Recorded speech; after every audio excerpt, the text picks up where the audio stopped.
ಕೇವಲ 7ರಿಂದ 8 ನಿಮಿಷದೊಳಗೆ ಈ ಬೇಳೆ ತವೆ ರೆಡಿಯಾಗುತ್ತೆ. ಸಿಂಪಲ್ ತುಂಬ ಸಿಂಪಲ್ಲು. ಪಟ್ಟನಂಗೆ ನೀವು ಅಡುಗೆ ಮಾಡೋಕ್ಕೆ ಬೇಜಾರಾದಾಗ ಈ ರೀತಿ ಮಾಡ್ಕೊಂಡು ಊಟ ಮಾಡ್ಬೋದು. ಹಾಗೆ ತುಂಬ ರುಚಿಯಾಗಿರುತ್ತೆ. ಕಡಿಮೆ ಸಮಯ ಅಂತ ರುಚಿ ಇಲ್ಲ ಅಂತಲ್ಲ, ತುಂಬ ರುಚಿಯಾಗಿರುತ್ತೆ. ಬನ್ನಿ ಹೇಗೆ ಮಾಡೋದು ನೋಡೋಣ. ನೋಡಿ, ತೊಗರಿ ಬೇಳೆನ ಒಂದು 3-4 ವಿಸಲ್ ಹಾಕಿದ್ದೀನಿ. ಜೊತೆಗೆ ನಾನು ಬೇಳೆ ಜೊತೆಗೆ ಸ್ವಲ್ಪ ಎಣ್ಣೆ ಹಾಕಿದ್ದೆ ಹಾಗೂ ಉಪ್ಪು ಮತ್ತು ಅರಿಶಿನ ಪೌಡ್ರ್ ಹಾಕಿ ನುಣ್ಣಗೆ ಅದನ್ನು ಬೇಯಿಸ್ಕೊಂಬರಿದ್ದೀನಿ. ಜೊತೆಗೆ ನಾವು ಮಿಕ್ಸರಲ್ಲಿ ಹಾಕಿಬಿಟ್ಟು ಅದನ್ನು ನುಣ್ಣಗೆ ರುಬ್ಕೊಂಬರಬೇಕು. ನೋಡಿ, ಬೇಳೆ ಎಲ್ಲೂ ಕಾಣ್ತಾ ಇಲ್ಲ, ಪೂರ್ತಿ ನುಣ್ಣಗಾಗಿದೆ.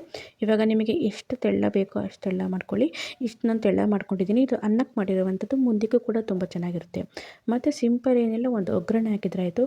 ಒಗ್ಗರಣೆಗೆ ಜೀರಿಗೆ, ಸಾಸಿವೆ, ಇಂಗು ಮತ್ತು ಹಸಿಮೆಣಸಿನ್ಕಾಯಿ ಇಷ್ಟೇ. ಎಣ್ಣೆಯಲ್ಲಿ ಇದೆಲ್ಲ ನಾನು ಒಗ್ಗರಣೆ ಮಾಡ್ಕೊಂಬರ್ತೀನಿ. ಒಗ್ಗರಣೆ ತಂದು ಇದಕ್ಕೆ ಹಾಕಿದ್ರೆ ಮುಗಿದೋಯ್ತು, ನಮಗೆ ಸಿಂಪಲ್ಲಾಗಿರೋ ಬೇಳೆ ತವೆ ರೆಡಿಯಾಗುತ್ತೆ. ನೋಡಿ, ನೀವು ಈ ಥರ ಟೈಮ್ ಇಲ್ಲದೆ ಇರುವಾಗ ಸಿಂಪಲ್ಲಾಗಿ ಈ ಥರ ಮಾಡ್ಕೋಬೋದು.